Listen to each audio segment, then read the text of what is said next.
This is a wall on the side of an apartment building.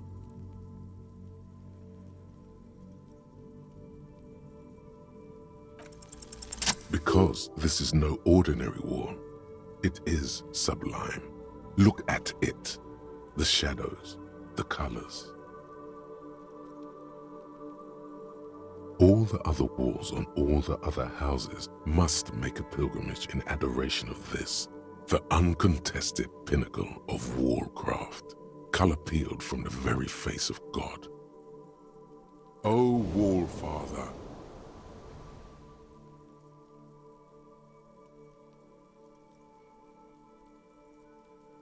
huh? He sounds tired of it all. Cindy the Skull has all the necessary materials. Talk to her.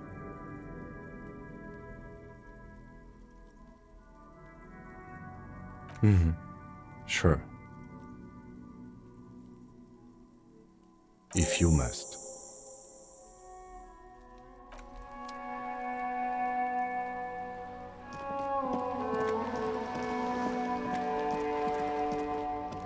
Hello again, officers. Have you come to admire my mural? What for?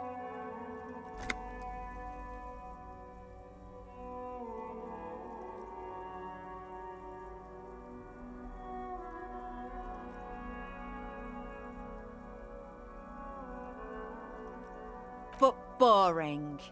You're not using my lovely brush to spread boredom.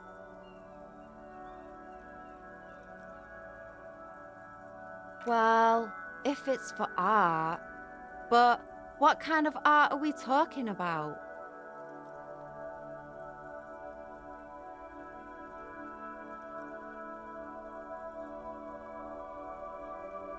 Sounds like you're just about to live out your self-pity, not make a statement. I can't have shit art on my conscience.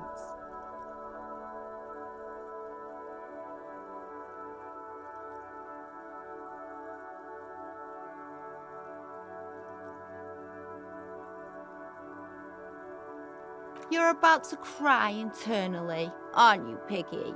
Oh, pathetic. Just give up. Art isn't for you.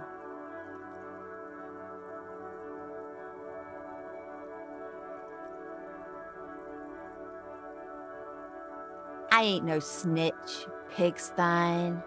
Go forth and forage in someone else's shit. No shortage of squealers in these parts. Actually, there is a shortage of people who talk to us in a normal, calm, informative manner. We weren't put on this earth to make your life pleasant, fucko.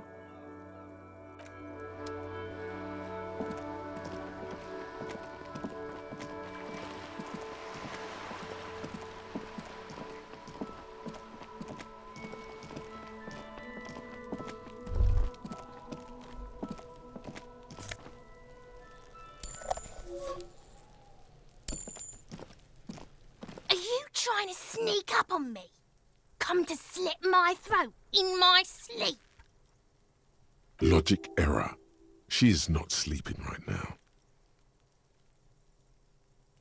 Pig's come to take me out, trying to snuff me out. Don't get fucking clever with me, Pig. You think you're so clever.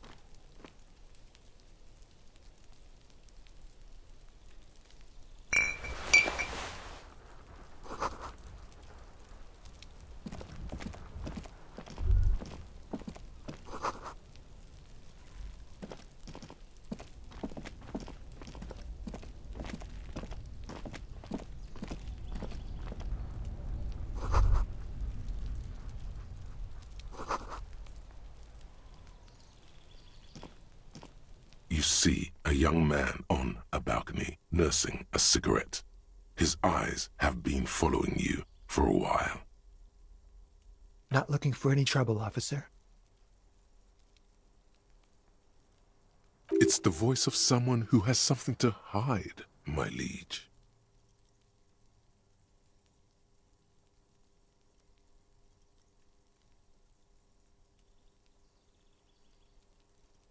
There's no trouble. I'm just speaking in a lowered voice. I don't want to be seen talking to the gendarmerie, if that's okay. I just want to finish my cigarette. Don't let him go. This could be your witness. The balcony has a great view of the whole thing. Is it really that important? All right, but make it quick. Once I finish this cigarette, I have to run. I'd even go so far as to say that the view is a little too good, my dear gendarme. Do you have an estimate of when the body will be taken away? We will remove the body as soon as possible. Now tell us, where were you last Sunday? Oh. You already asked me that, didn't you? Wait, is someone else investigating the lynching? No, not you two. Some more muscular type. And when did you speak to this more muscular gentleman?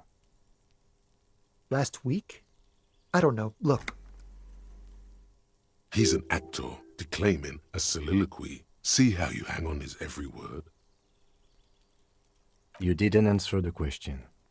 What were you doing last Sunday? I had a friend over. It was my Sunday friend. Makes sense. Friends are nice on Sunday. You don't have to work. You can just spend time with pals, watching rugby and drinking beer. He doesn't reply, gesturing no with his cigarette. In the neighboring windows, you can see faint reflections of his silhouette, all from different angles. My name? My name is Martin Martinez. That's definitely not his real name. No, of course not. Could you please lower your voice? Ask him again. No. We won't. Now, if you'll excuse me, I really need to get going.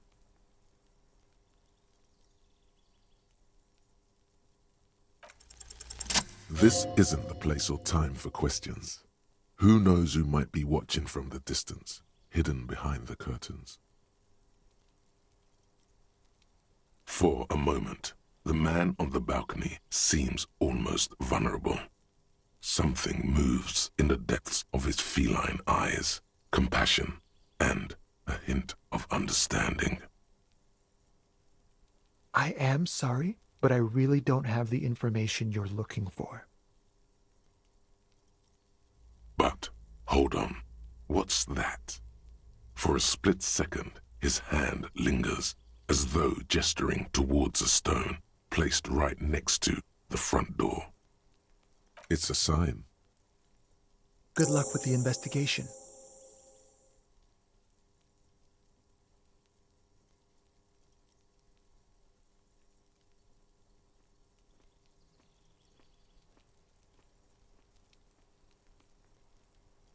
He's gone. No point in running. Tenements like these often have multiple exits. If he doesn't want to talk to us, then he'll know how to hide himself. He could be a witness. Him or his Sunday friend. Either way, we need to look into that muscular type who's asking about our case. He did leave us a sign. Did you see that? He wanted to draw our attention to that stone right over there. If we find a way inside the building, we can ask around for his apartment.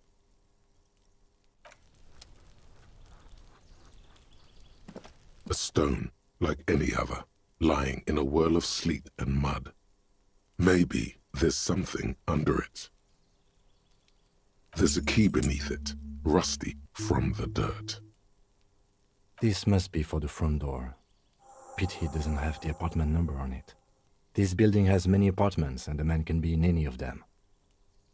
We'll just have to go in and see.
What happened here?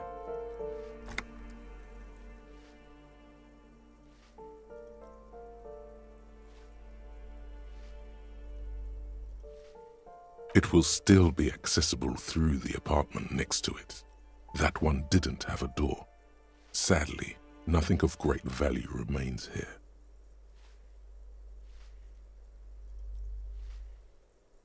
Indeed,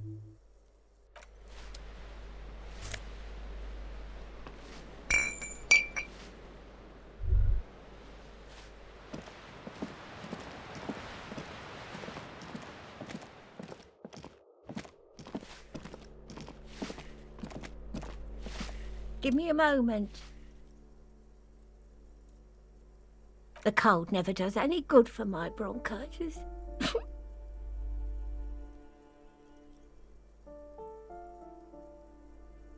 I'm fine. Fine. Don't you worry about me. You're still worried. It's very worrying. Now, what do you want from me, policeman? She's the cleaning lady. She knows the floor plan and the residence. Yes, yes. I know who you mean. The scrawny boy who's always smoking like the devil, right? Somewhere in the building, a child starts crying. You hear a radio tuned to a talk show and someone taking a shower. What's he in trouble for? Talk?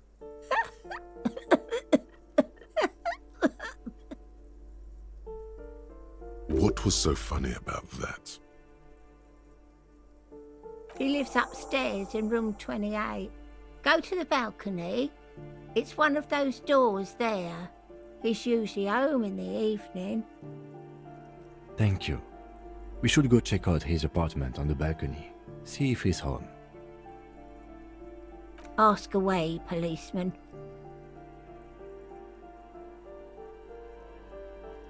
Some lunatic lost his mind. All kinds of morons pass through these halls. With how small these rooms are, wouldn't you want to break the wall down? People come and go. I don't keep an eye on everyone. They probably just moved or died, hopefully somewhere else. The artiste? Nothing I can do about her, I'm afraid. She ruins the walls faster than I can clean them. Still, she leaves an old lady to her business. More than I can say for others. She mumbles some kind of a response, then hacks something into her handkerchief.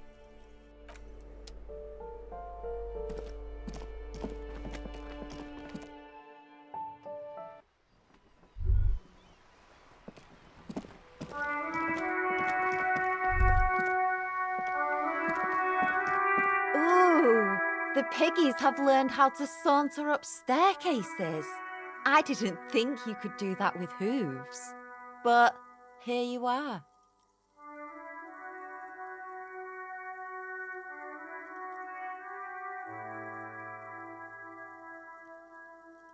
Yes, Uncle Maynard, huge trouble. You're gonna take out your metal detector and your collection of bottle caps and shrapnel. That smell coming from her paint bucket, it's not paint, it's heavy fuel oil. Red-dyed heavy fuel oil is only used in government vehicles, or at least that's the idea. What did you think I was using? Aquarels? Sucked it out of a cop's fuel tank myself, back in Jamrock. She really did it. She's proud of it too.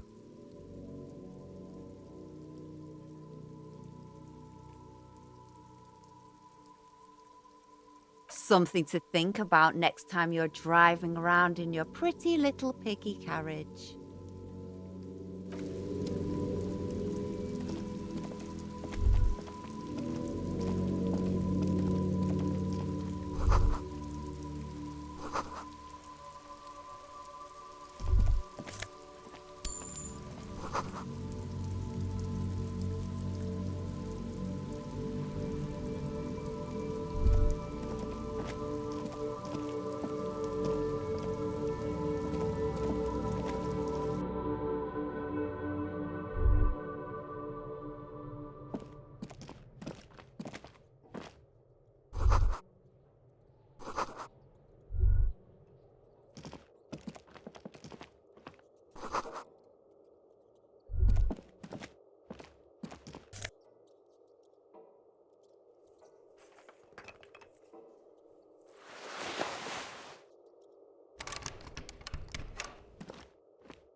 You hear someone walking around inside, rearranging the furniture.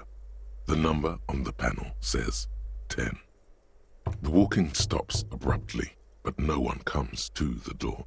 You can feel tension on the other side. A poor communard, from the looks of it. The room is barely bigger than a closet.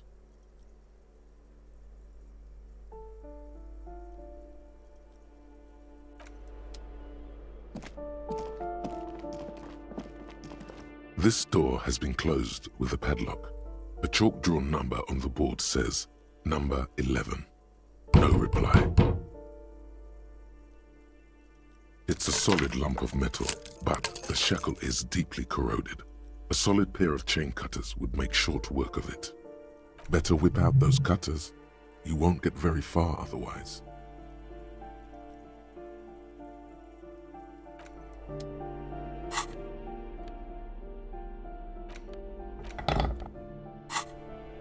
This door has been closed with a padlock. The chalk drawn up, the shackle snaps like a twig, and the lock falls to the floor with a little thud. It should be possible to enter now. After you, detective.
A plaster cast bust depicts a middle-aged man with impressive sideburns. The name on the plinth reads Kraz Mazov. Kraz Mazov, nom de guerre, was an economist and a theoretical historian. He was a leading figure in the Grad side of the turn-of-the-century revolution, where he headed the 9-day government. Mazov is considered the father of scientific communism, Mazovian thought, or Mazovianism. The white star, the photos on the wall. I think we have broken into the apartment of a young communard. How fitting.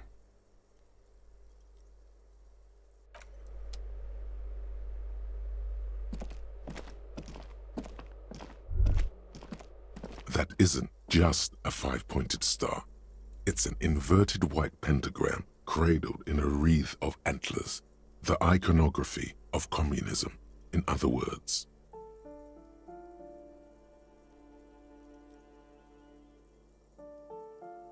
The star and antlers was developed in the 6th decade of the last century and quickly adopted by Mazov and the communards during the revolution. Even today, half a century after, the star and antlers retains the ability to evoke hope, disappointment, and fear in equal measure. Because white is the color of peace. To symbolize the toppling of the old order. Also, some social democrats were already using it. The wreath of antlers represents a natural crown. It was about building a society that could exist in accord with the natural world, and at the same time above it. Nothing at all yet. Right now, it's just meaningless shapes on a wall. Yes? Me? I don't see how my life is pertinent to the investigation.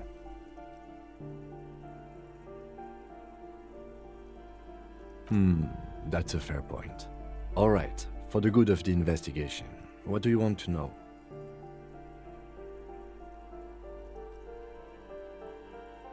That's because I'm half Seolite, or quarter. My father's father was from Seoul. So was my grandmother, but from my mother's side. It's not an interesting topic. It's a part of the world, officer. A geopolitical entity and a geographic division.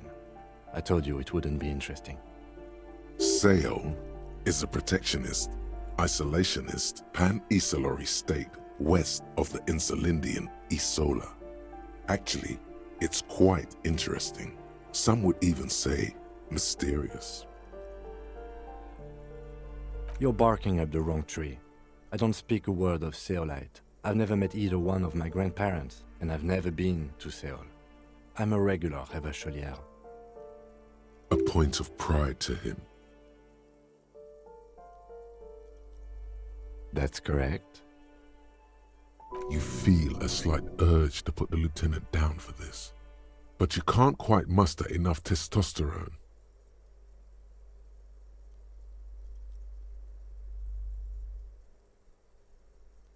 Are they? They're mostly just cumbersome. You could use a good, normal peer yourself. What do you mean? I have no idea what you're talking about. The lieutenant's conceptualization skills must be rather rudimentary. The lieutenant is a police officer of the old school. His concerns are material and extrinsic. But this isn't an old school case.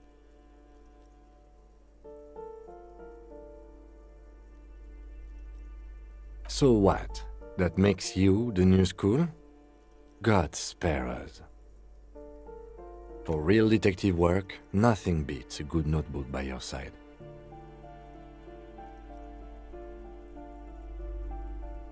The lieutenant produces his small blue notebook and idly thumbs through a few pages. That's where his conversations with himself take place. We all have our different mediums. His is written. No.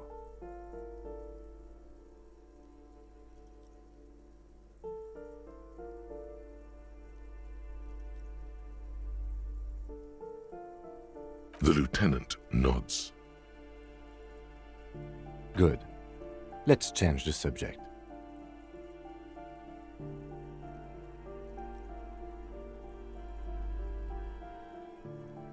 Excuse me?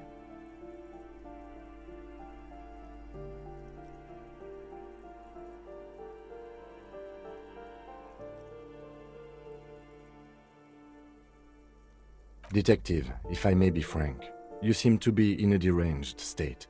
You have trouble remembering things. You've misplaced your badge. I cannot let you act in the name of the RCM without supervision until you've regained control of your faculties. Oh, so you're an unaccountable wreck who has to be supervised. You don't have to take this display of authority. You can disobey.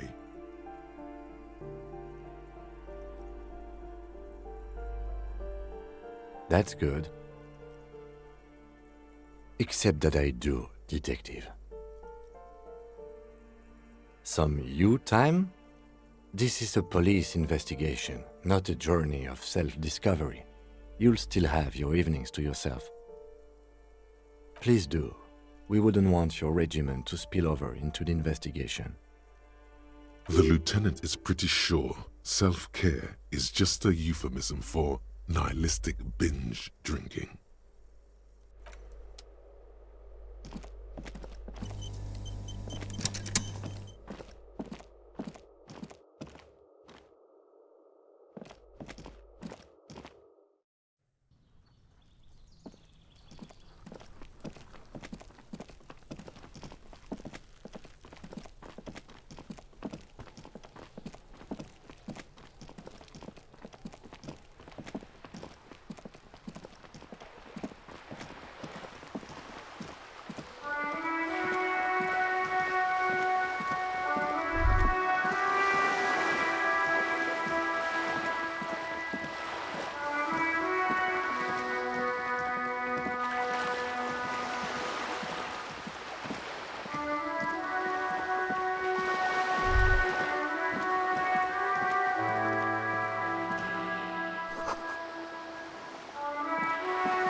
Have you no shame?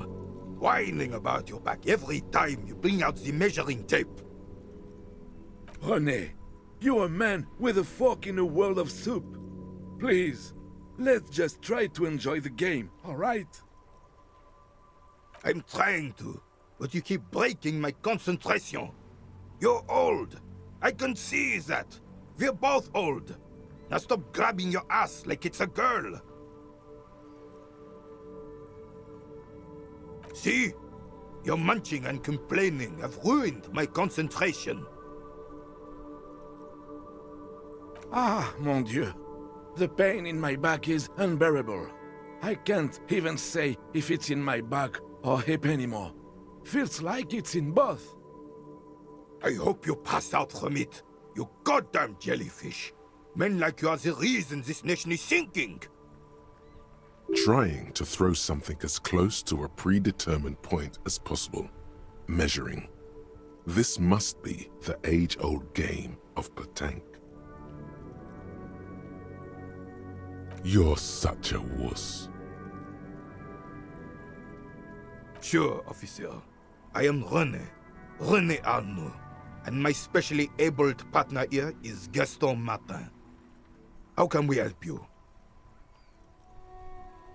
Unfortunately, I don't.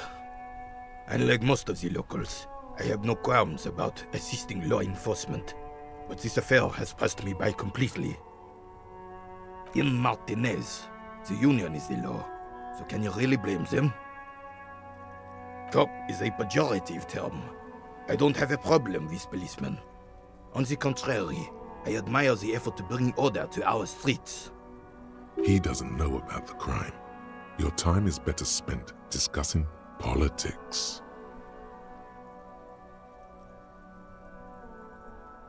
I'm confident they are indispensable in regard to all the paperwork and other administrative duties.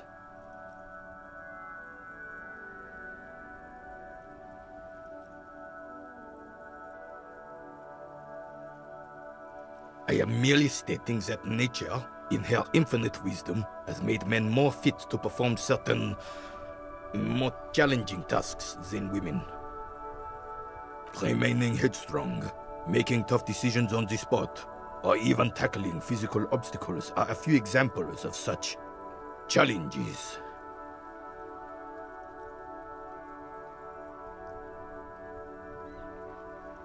There's no point in getting angry at nature, officer. This is just the way we are made. Yes, the terrain here provides an interesting variety to a familiar game.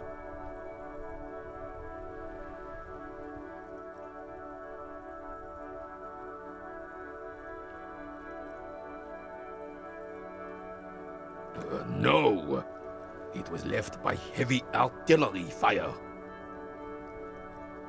Why what? Because that's what happens when communards hijack your country, execute your supreme leadership, and turn your capital into a slaughterhouse. You use heavy ordnance to clean up your home. Commies, communists, socialists, anarchists, call them what you like. They just chose a name to feel special. Senseless sentimentality. Sadly, no. It was the foreigners who brought them to their knees. We fought valiantly. Too valiantly. So valiantly we got licked. Should have fought dirty, like they did with their suicide sex cult propaganda and mad anarchist women strapped to shrapnel bombs. We didn't though, and we lacked caliber. God bless him, but the suzerain's cannons simply weren't big enough. It was probably a bit more complicated than that.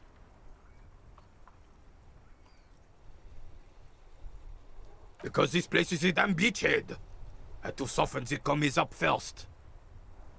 Yes, the military coordinated amphibious landing to take back Revachol. He finds your lack of historic knowledge troubling, a sign of mental deterioration in the preceding generations. Martinez was used as one of the 3 footholds in Revachol during Operation Deathblow in 08. The other 2 are off in Stella Maris and the Delta.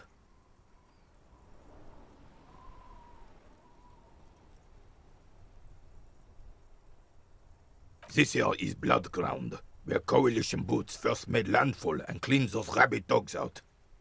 Most likely, we're playing pétanque on their mangled corpses.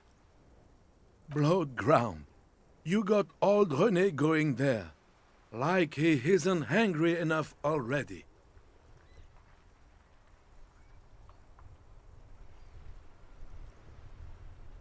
Damn right, son. They lit the fire of hell on the city before they stormed it.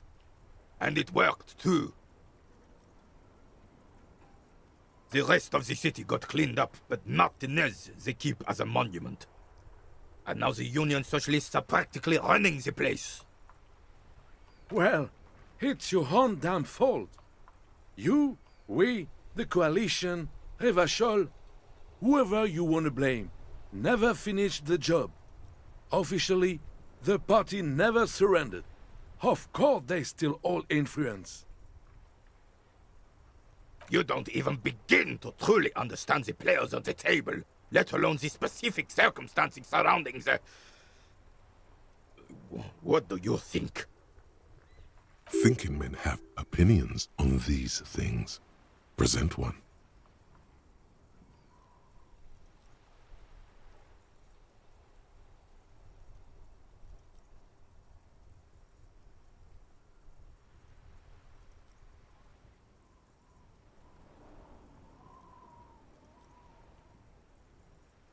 No, they don't. But I'm sorry it had to be the Coalition. After 8 years of fighting rabid commies, boiling cats for food and drinking piss in the mountains, I would have preferred if the Right Honorable King Guillaume returned through Revachol, or even if that damn clan Frissel had risen from the grave and led us. Sadly, that was not the case. This royal failure weighs heavily on him. Instead, all that is just, holy, and beautiful in the world was wiped away, and now it's neon signs with toothpaste ads everywhere. Foreign influence peddling garbage and stupid music on the radio. This is just what the commies wanted. This was their plan all along. This is what they wanted to replace the role of the suzerain with. A true king in both blood and mind led Revachol before Frissel. He would have been better, but the damn commies drove him into exile. Some manner of self-deceit is present in his thinking. Sounds like this Guillaume abandoned him, and he doesn't want to admit it. Damn Frissel. He was the king we couldn't protect. The Carabineers failed him, and the crown. He died in the hands of the Hyperlay, in a very public execution. The suzerain is the king! Has everyone forgotten already? They've forgotten already. It's no use talking to you. You were still in Daddy's balls when it happened. When we took our last stand against the Fifth and rode the cavalry straight into gunfire. All you observe is a veteran refusing to let go of the past and his old uniform. This is not uncommon. This is the uniform of the Royal Carabineers in service of Frissel I, Guillaume le Lion, and the valiant King Philip V before him. Don't you mean Frissel the Fan? You do not speak his name, Craven, although he was a clown. But he was our clown, ours to ridicule and to mourn. There's something you missed. You will get to it. Don't worry.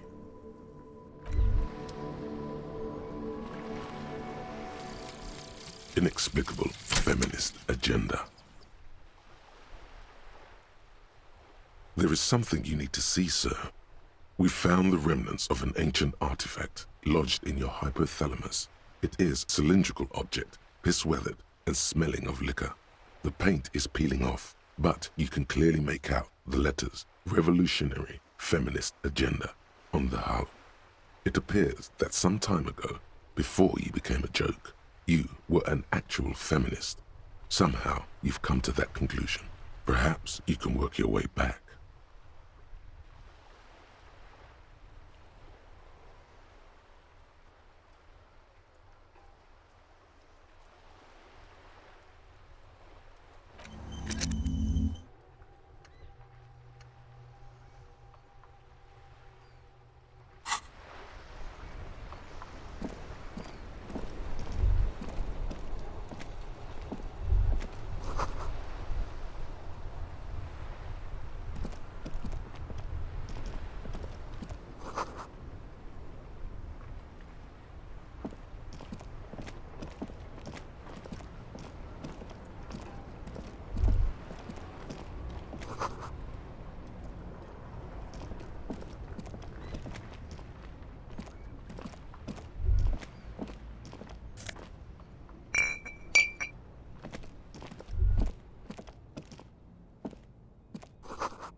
G'day to you, officers.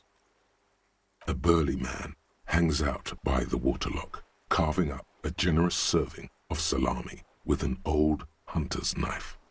His eyes are fixed on a man stranded on the other side of the waterlock and on an enormous billboard that has fallen down into the canal between them. My friend Barry the Butcher is stuck on the other side of the waterlock. I'm keeping him company and eating his salami. From the corner of your eye, you see a man in a yellow shirt and grey overalls waving at you from across the canal. He seems disappointed about the wreckage on the waterlock and the salami. Very good stuff. Anything I can do for you, officer? I wasn't here to witness it, but those look like tire tracks on that sign. Weird, huh? Then again, plenty of daredevil drivers in Rivershoal. The words "daredevil driver" sound ominous to you. Too bad it also takes a year and a day to repair anything around here, especially a waterlock. The rest of the coast is closed off till then. Well, there's the fishing village, an abandoned fish market, a bizarro church. Not much use to the congregation, though. There always seems to be something wrong with it.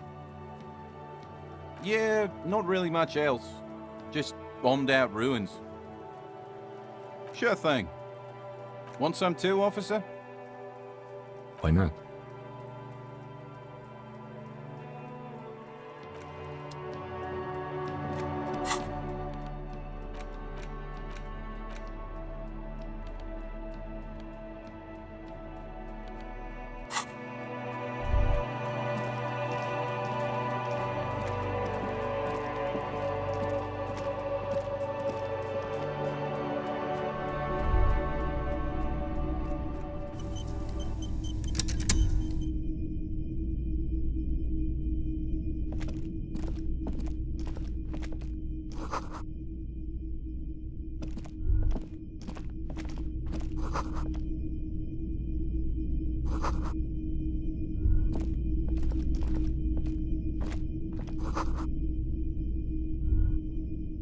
A typical Martinez streetlight sits among assorted floor and table lamps.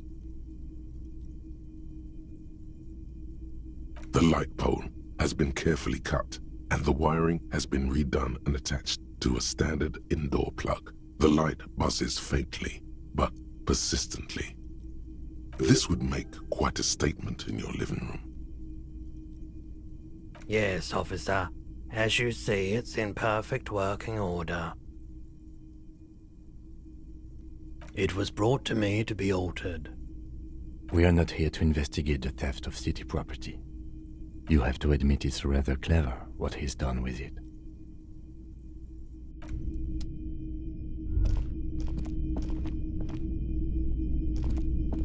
It's not often that I see officers from the RCM in my pawn shop. What can I do for you? His courtesy is not insincere, but he prefers being alone with his projector, just watching the movement of light across the walls of the shop.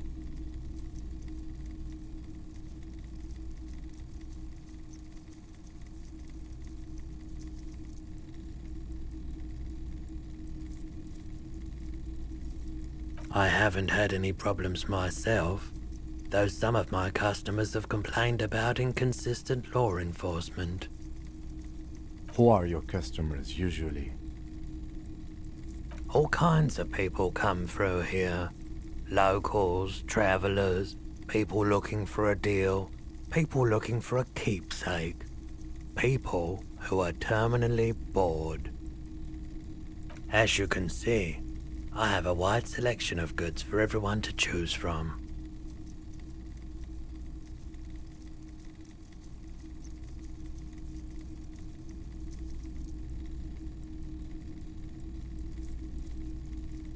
It keeps me entertained.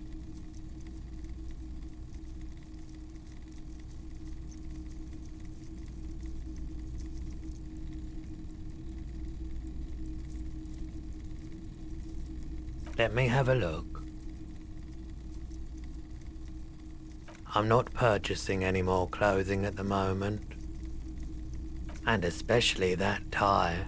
It swallows photons around it. I have no need for necrotic objects. Your mother is a necrotic object! I'm fun! Look at me sparking in the light of the projector! Anything else you're thinking of selling?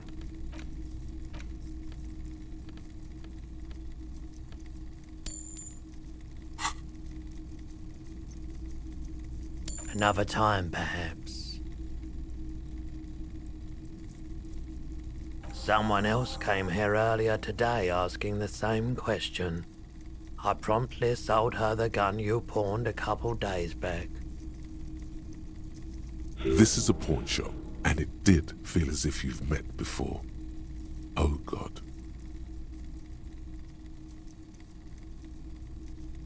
The lieutenant shifts from one foot to another, alert.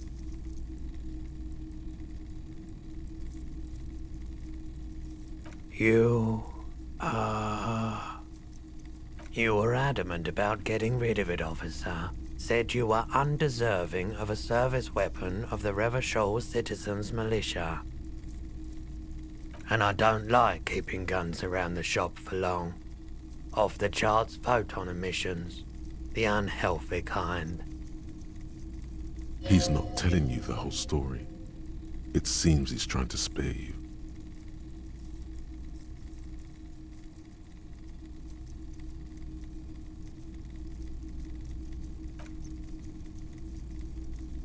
She didn't seem like a policeman, although she kept referring to herself as a pig, which was odd.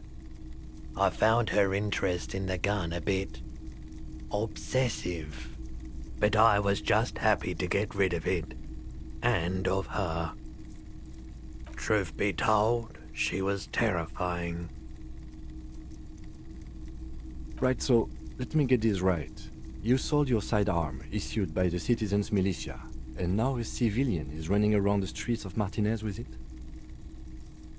Miraculously, his face does not reveal what's happening inside.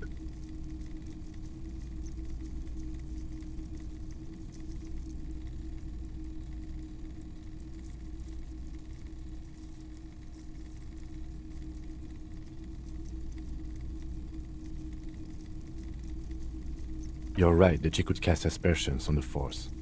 We have to find her. My apologies, officer, but I have no idea where she was coming from or where she went. A needle in a haystack. There is nothing you can do about it now. You'll just have to hope you luck upon her somehow. Of course.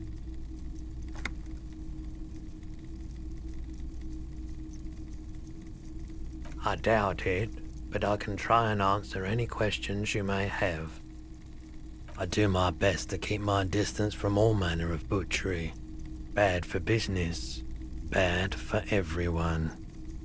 He doesn't know anything. The pawnbroker's gaze is already fixed on the dancing colors. The boomboxes on the shelf look well-loved and well-traveled.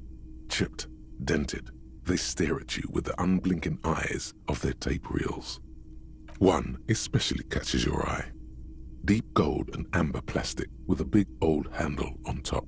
A classic boombox that says, Stereo 8 approved. This is you. Golden orange. A sunset suite. Just make sure it works before you buy it. If police work means playing tapes, sure. You can use it for that. Or any other time you'd need to play a tape. Absolutely. I've tested each one myself with recordings of speech, found sounds and music from a variety of genres. Even though I don't really like music.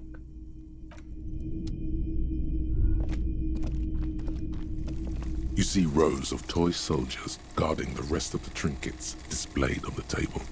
Some on horseback, others in rags, others yet in bright blue uniforms. All are stern and unyielding in their duty. Try to find something pretty and cool here, then use it to win her back. Yes, buy something nice, a figurine.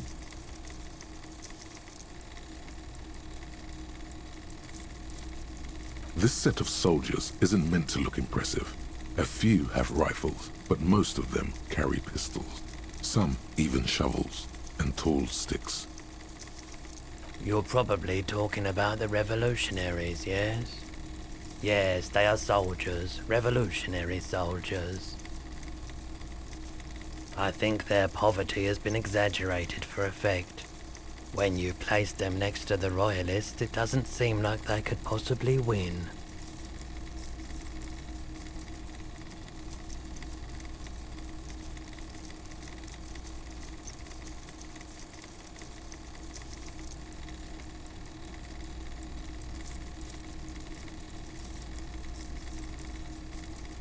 Okay, I don't like either set too much, to be honest.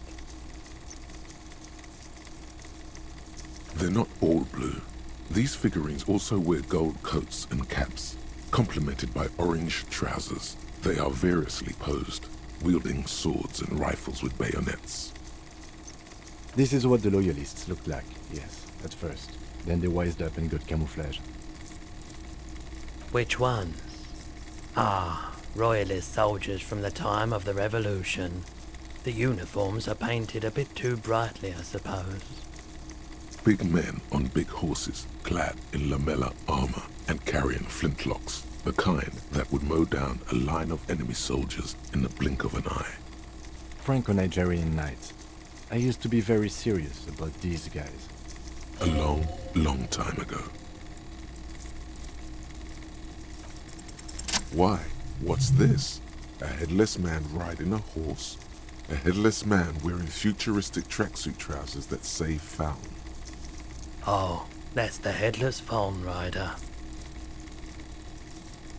The Headless Phone Rider. It's an urban legend about a man who rides the streets of Revachol sporting a fawn tracksuit. As you see, he's missing his head. 50 cents. Bargain price. I'll throw in the tiny cap too. I think he's looking for it, or something. That part of the story has many interpretations. He lost his cap when he lost his head. Perhaps he's looking for the head. Did I mention that this figurine is supposed to be lucky? Always carry it with you. That was a very smooth salesman's grin that almost comes off as earnest. You should learn from him.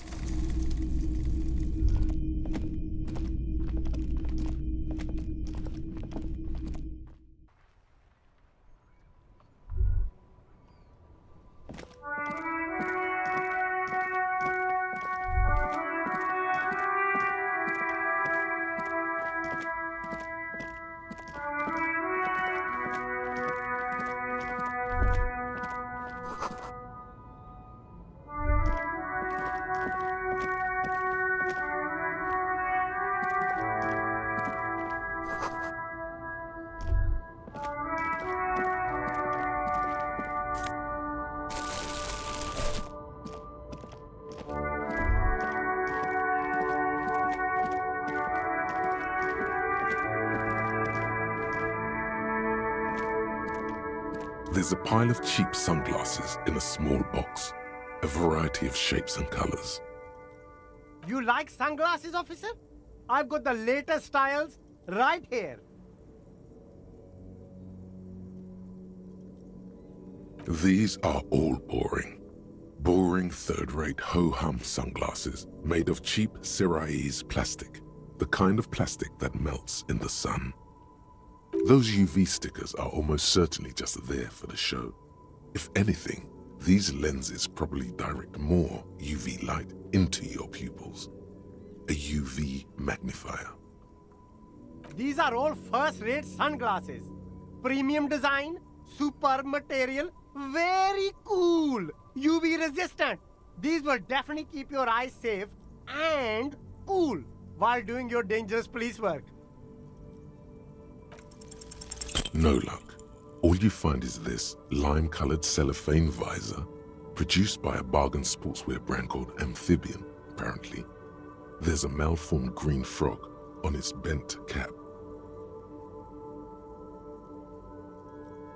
Oh, that visor is perfect for you, officer. It'll definitely keep the sun out of your eyes while you're shooting criminals. Bang, bang! And all for a mere 6 real. I hope not. You don't like it? Sure, Square Joe. No problem. Let's get you some real shades.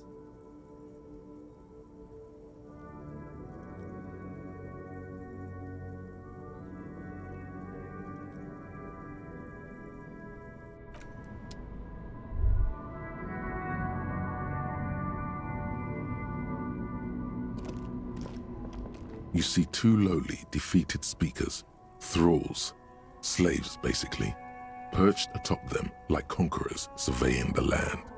A pair of found, durable wear sneakers, Ultra series. I can see you've a taste for luxury, officer. Can't keep your eyes off those sneakers? These once respectable speakers have been conquered, reduced to a mere prop by the indomitable found Ultras atop them. No, don't look at the speakers, officer. Look at the sneakers. The sneakers are the stars here.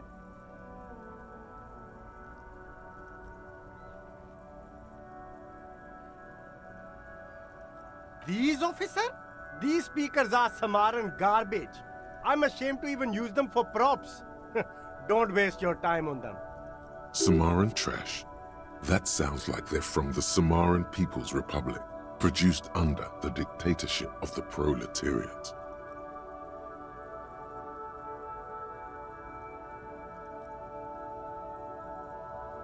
No way, officer! These aren't for sale. They're bad speakers. Low-fi socialist junk.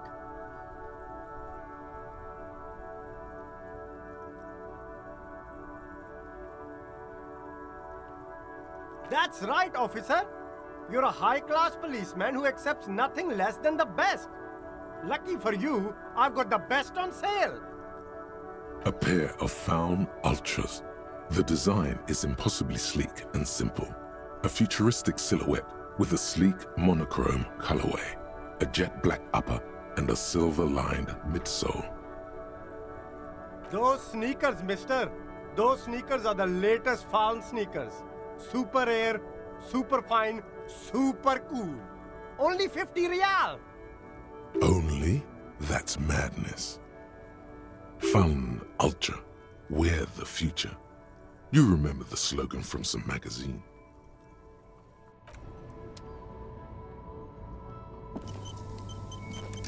You see a Samaran street vendor surrounded by a motley assemblage of goods. When he realizes you're looking at him, his face breaks into a wide, welcoming grin. The name Sileng is embroidered over his breast pocket. Happy shopping, officer. Everything's cool here.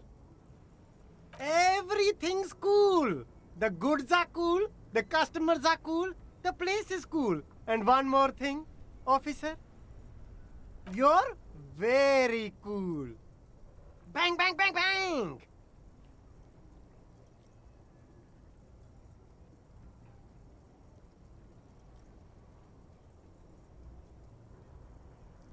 You're right, officer.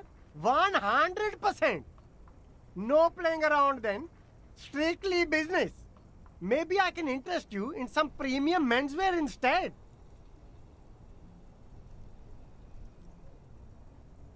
Me? It's a boring story, officer. Who cares about the past? I'm all business now. All revolution. This man probably comes from Seaguy, sometimes known as the Apricot Suzerainty, an archipelago in the Samaran Isola. Apricot Suzerainty calls to mind an era When the Sea Guy archipelago was colonized by Revachol. It's a bit of a slur, in other words.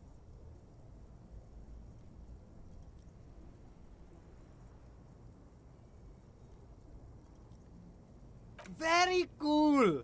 I admire your awareness of our intertwined histories. It's super nice of you to apologize for colonialism, but the apricot suzerainty is a shithole. That's why I left.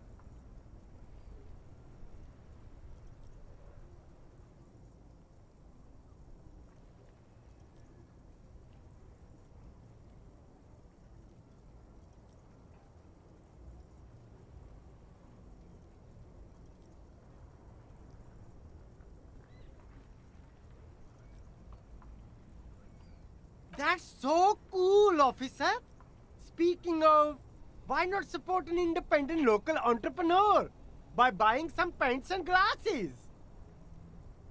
Only the coolest goods in Revachol. I've got sneakers, speakers, extremely comfy pants too. Try them on right here. No shame, only freedom. I'm an entrepreneur, officer. I've got sources, buyers, suppliers, distributors, manufacturers, wholesalers, all extremely cool and above board. Good joke, officer! Here we don't have permits, just economic freedom. Take a look around. You glance around the decrepit buildings, the miserable weather, the sidewalks strewn with sunflower seeds and a dust-choked air. It's beautiful. Beautiful freedom. It is, yes. Anyone can set up their shop whenever they feel like it. That's right. No permits, no bureaucracy. That's why this city and its law officials are so cool. If you wanted to be cynical about it, you could say we are here to protect the interests of property holders. I am not, however. My man, officer, you make all this possible. Without you, this climate would be extremely bad for business. You're part of the gossamer state. Gossamer is a fine, filmy substance consisting of cobwebs spun by small spiders, seen especially in autumn. It's safe to say he's referring to the near absence of regulations.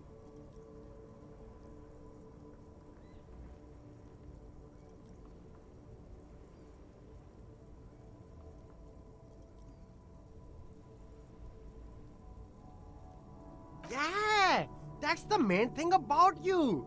Freedom is great. It's what lets independent entrepreneurs like me sell quality goods at competitive prices.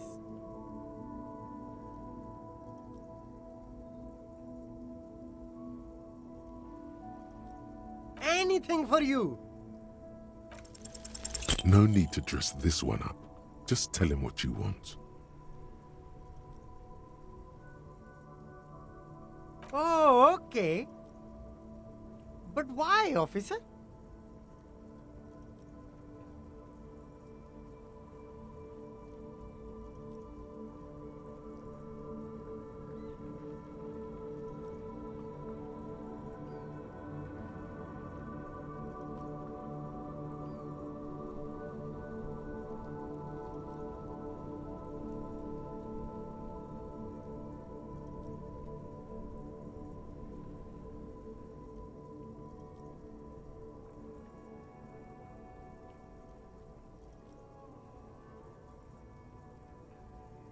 Ah, yes. Money is very important. Are you trying to ask for a bribe? If so, you're not doing a very good job. Sorry, detective. Wow, you work hard. Oh, yes, you hustle. You're a provider. It's tough out there, but you keep it real and provide. Oh yeah, like a horse, a workhorse, for hard work. Look at yourself. You're a human pedometer. You must have walked 200,000 steps down cracked asphalt, mosaic, sand, and linoleum after you re-emerged. That is the sign of a hustler who never gives up. The world is harsh and people are evil. You didn't make it that way, and you won't let it break you. You ride.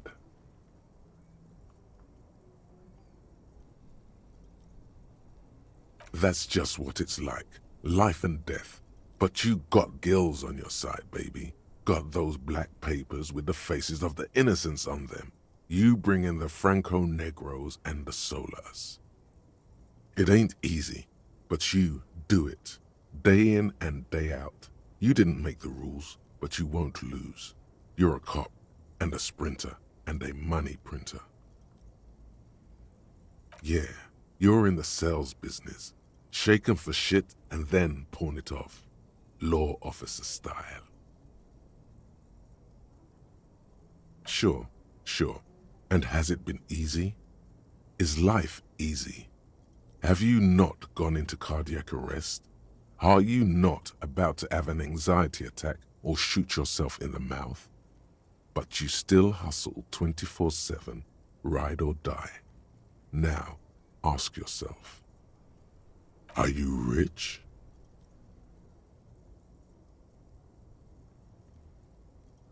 Get out of here.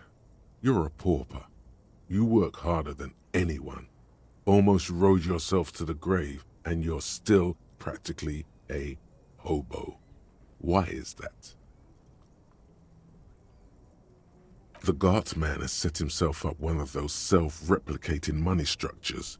You should learn from it. Don't play the victim. Think hustler. Think with your head.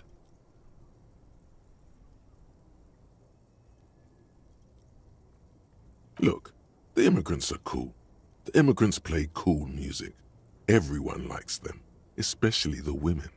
Don't hate on the immigrants. They've got nothing to do with you living under a boat. That's right, 100%. Fucking G-Man's got his jam-covered sticky fingers in your pocket, stealing from you every time you buy, sell, walk, talk, fart, so much as sneeze. Aren't taxes almost non-existent in the Gotham estate that is Revachol?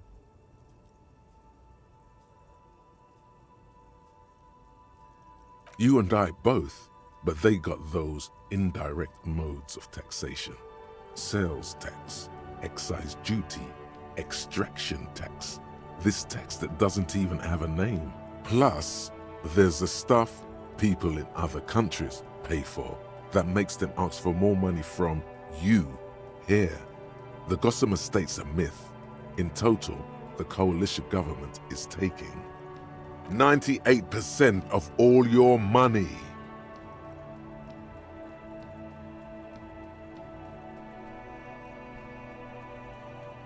What are you not sure about? They're milking your nipples till they bleed. Can't you see? Aren't you sick and tired of having bloody nipples?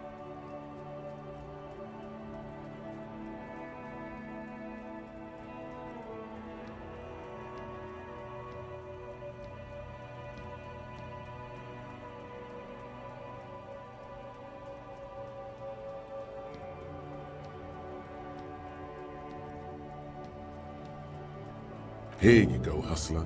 Fight the righteous fight. Free the people. Keep it real. Keep it street. Keep foaming at the mouth furiously on the tax issue. It's clear you like the hard stuff, Brota.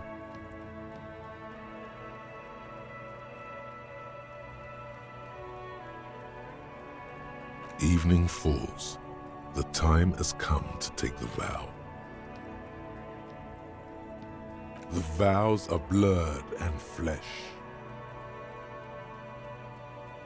Lower intestine, the term is metabolic and circulatory system. Fascism, Brota. Many things, but it's mostly about trusting your gut. Who does your gut tell you is the source of Revachol's problems? Yes, them. but also women. Women, men of war, you don't like them. They're insane. Their idiocy needs to be scrubbed off this world with rubbing alcohol. Woo men need to go back to the fucking kitchen. That's what fascism boils down to. The rest is also important, but the main thing is that woo men need to know their place. Feminists? No, it can't be. Not you. No one believes this.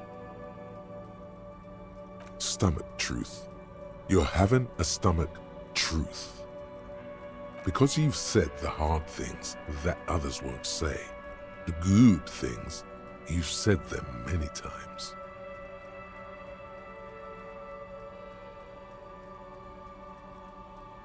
Okay, yes, let's call it that. Good thinking. That sounds much better. Traditionalism. You like the sound of that. You're going to keep your views, right? Keep your views, Brota. There's a slow, painful growl somewhere in your intestines, knocking on your alcohol-engorged liver. It is one of betrayal and disappointment.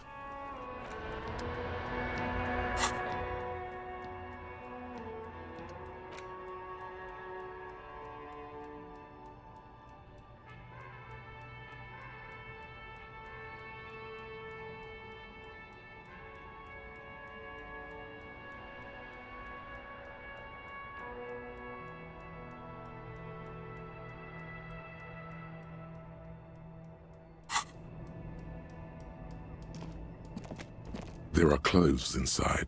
Cheap second-hand clothes, smelling of strangers' body odors.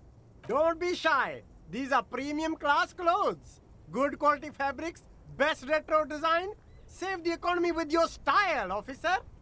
Save the economy? That sounds off. Haven't you heard, officer? We've got to be economically conscious. Recycle your cash, keep it in circulation. Don't buy new things. Buy eco. Very cool. The economy thanks you, officer. You find your hands deep in tattered and faded garments made from weird polyester blends that make your body itch and sweat in all the wrong places. Economical, but also trendy.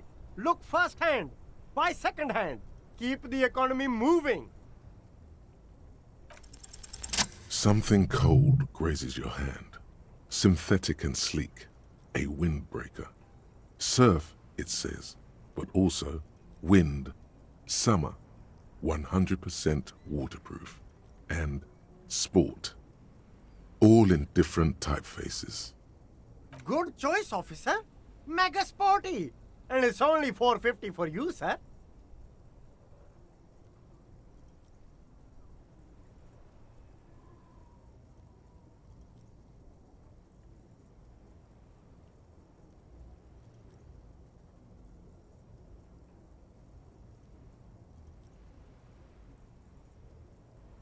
Gotta prepare for springtime, right?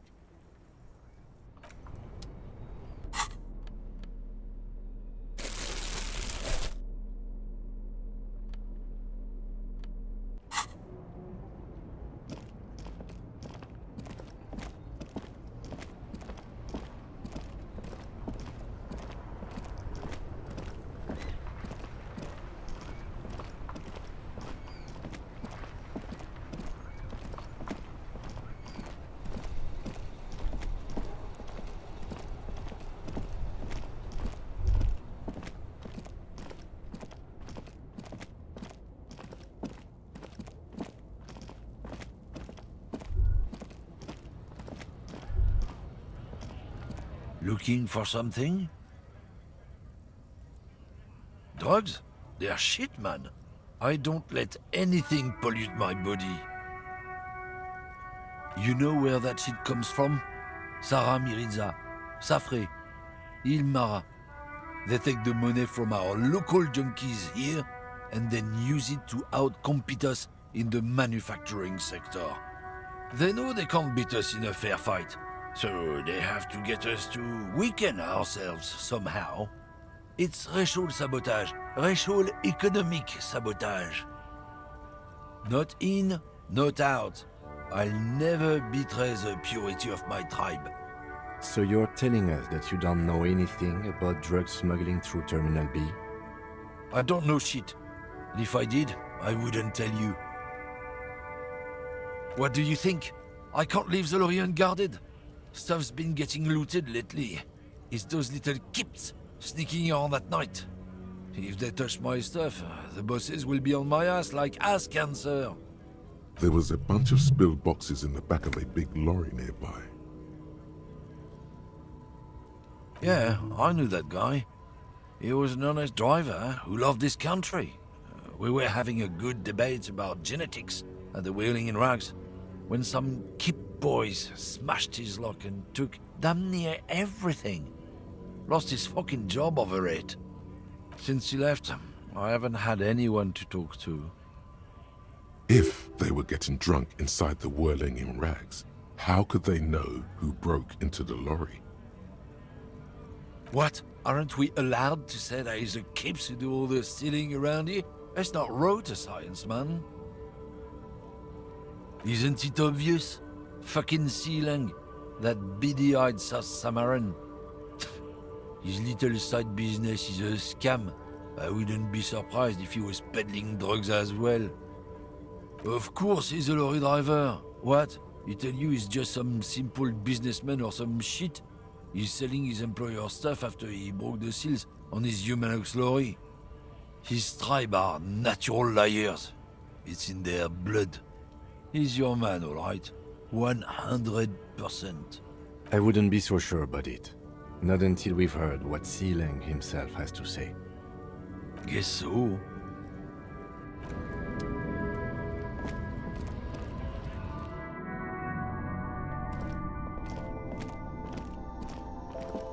The tear machine stands in the corner. A sign says, 1 bottle equals 10 cents. Your bottles clunk into the machine, and the money appears with a satisfying jingle. You're a richer man now. A small cabinet on the wall is filled with various medicine bottles. Okay, don't, overdo it or something.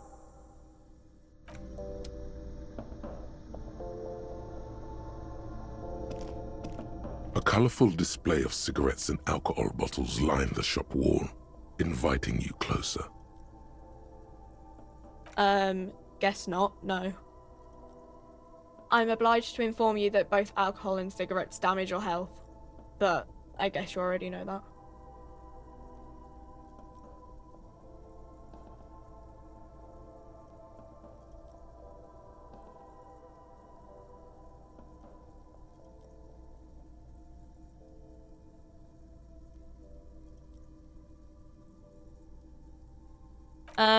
The pale aged vodka is special, I guess. It's stored in pale for a couple of years, which makes it super expensive and super strong. You know. I mean, I already said it'd hurt you. I don't know what else they do.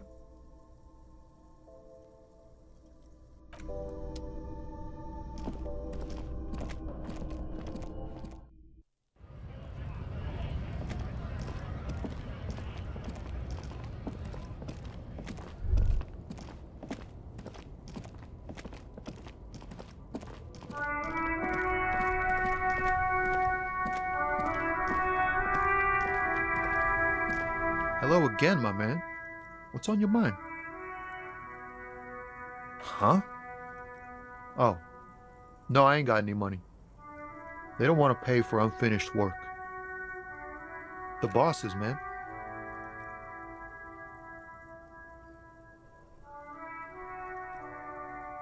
Makes sense.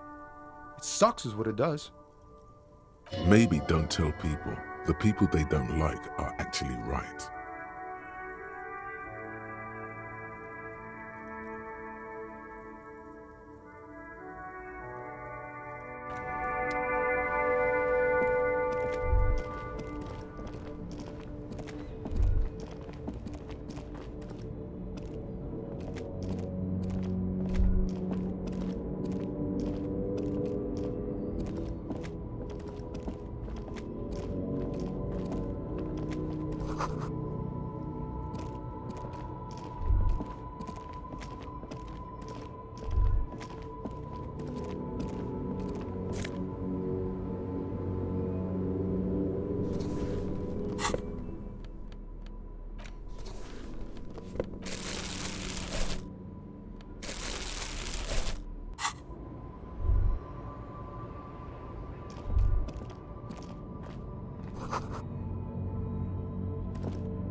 old monument stands in the middle of the traffic island, pointing toward the sea. It looks as if it's been reassembled piece by piece, secured and mounted in the air with the aid of numerous ropes and rods. A silver plaque on the statue's pedestal reads, "I am Philip III, the Squanderer, the greatest of the Philippian kings of Revachol, son of Philip II, the opulent, father of Philip IV, the insane." Even by the standards of the Philippian kings, old sumptuous Philip was known for his profligacy. Well, he blew through the whole national treasury, starting the decline of one of the penultimate century's greatest superpowers, the suzerain of Revachol. His own maladministration foreshadowed the fall of the monarchy during the anti-centennial revolution, an end to his family line and the monarchy on the Insulindian Isola.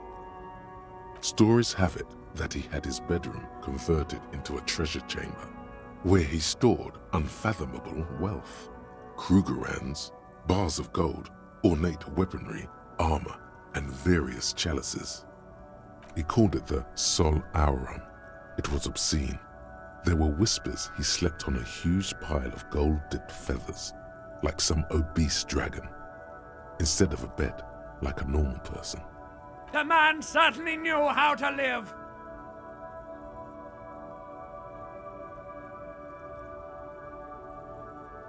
But wait, you haven't even heard about his fabled cocaine addiction.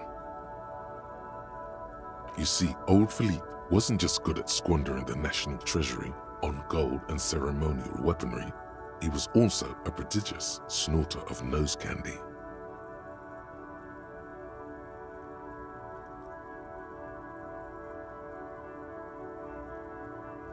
That's what the revolutionaries said 150 years later, right before they emptied out the royal mausoleum and dumped His Majesty's mortal remains in the Insulindian Bay. Cocaine. His Majesty's courtiers said it helped him connect with the higher realms. Beneath the cold waters of the Insulindian Bay, thrown there by the revolutionaries after they cleaned out the royal mausoleum. The original was blown apart by communards, then further damaged during the landing of the coalition's airships during the turn-of-the-century revolution, when Martinez was leveled. Most historians think the coalition's hasty landing may have ultimately saved the statue. If the communards had more time, they would have reduced it up to even finer pieces. Some years ago, a group of liberal, artistically inclined individuals, designers mostly, thought it would be ironic to restore the statue of the most wasteful ruler of Revachol in the poorest part of the city.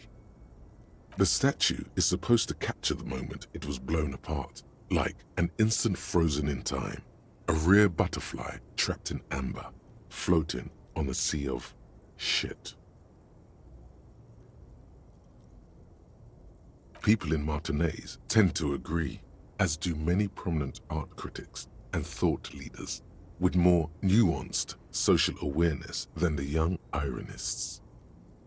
Philip III, the Squanderer, however, with his bronze face up in the air, doesn't seem concerned about what the hoi polloi think of him in death. Not that he ever did in life either.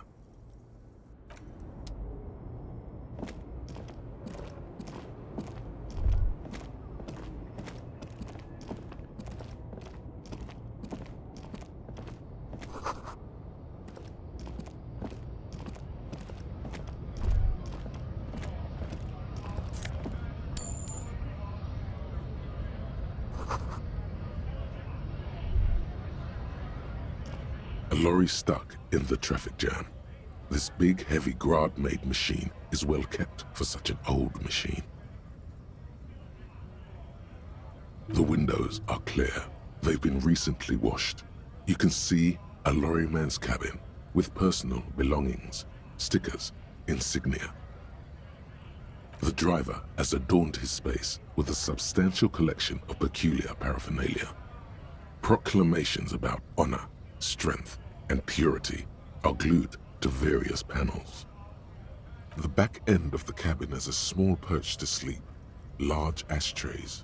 There are several suns and wheels sewn into the curtains. A book with ragged edges catches your notice. The front cover features a large, muscular man. The title reads, Man from Eamdal in the Lost City of the Pygmies. Racist nationalist paraphernalia. Not unusual in this part of town. This is our guy. Likely, yes. This guy's proud of who he is. Drapes it all over his machine.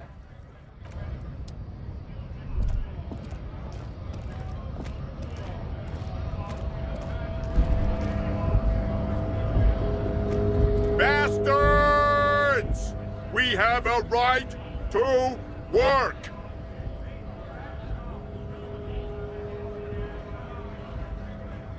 Hold up and stay frosty, everyone. Cops are here. You here to fuck with us? Beat the honest worker down.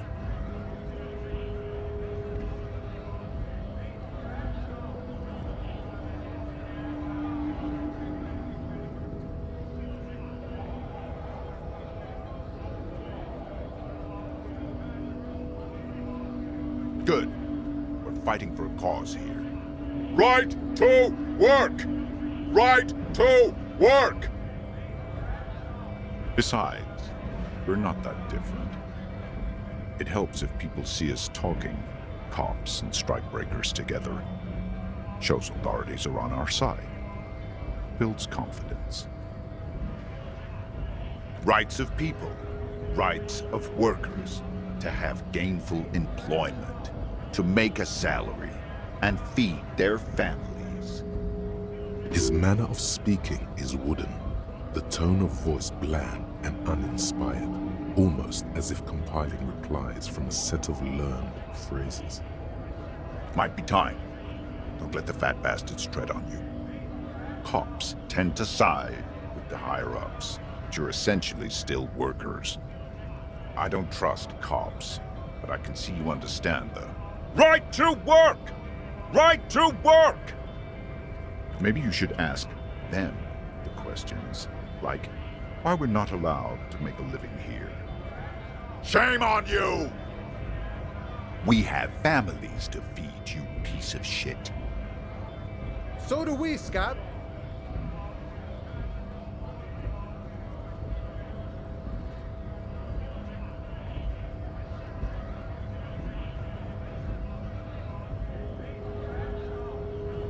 Honest men and women with rights to work, to be useful, not toys for corporate interests. We came here to help the harbor run smoothly in time of crisis. If union fucks don't want work, they ought to let in those who do want work. I have a question. Why do all these men follow your leadership? You think they follow because I'm big and loud? No. They follow the rules of the market, the rules of the economy, because they were given a job to do! We were promised work. We'd be in there, working, if the bastards hadn't shut the gates. Main gate's locked. Would take heavy ordnance to bust it open. Could try to get in through the secretary's office. Door's locked. The guard's blocking the way to the access panel. And I don't mean the scrawny mess punk either. I mean head measurer. Or whatever he is.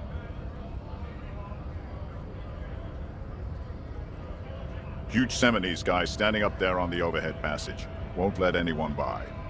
The access panel is right behind it. Bad. Standing on a narrow bridge, he's got a strategically advantageous position. And he's trained. I don't know how the Union has a trained killer up there. But that one's no joke, and my men are tired and hungry. They're workers, not fighters. Like civilized folk, you mean? These native fucks don't understand civilized. It would be better for the neighborhood if you went home, at least for now, if you can't get in anyway. No! They will give up eventually. Or get drunk. Leave the button unguarded. Then we charge. When a bunch of ungrateful, lazy cockroaches can't get their act together, decide to block honest work for other people. Beats me. They mumble nonsense about boardrooms and workers' rights, while we have the right to work! There's something odd in the way he carries himself. His set of clothing looks vaguely mismatched. The different pieces of the attire seem ill-fitting. His shirt is far too small and an unpleasantly tight fit, while the overalls, held up by a belt, seem to fit a man with much more corpulence. He ignores your question, choosing instead to turn to the emaciated workers, raising both fists in the air. The clothes are obviously not his. Silence is the answer. There's something off here, but he won't say what. You've been talking to him for quite a while now. Something is off with this guy. Ask him where he's from. What's it to you?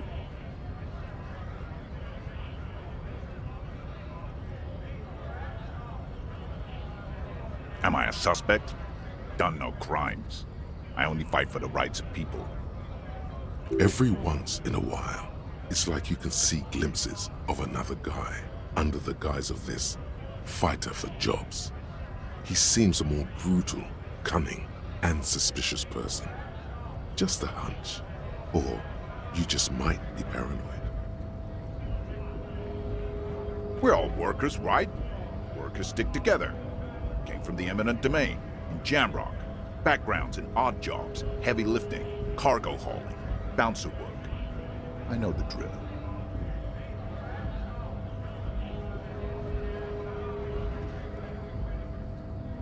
Worked at Territorial. Ring a bell? Pretty okay as far as lies go.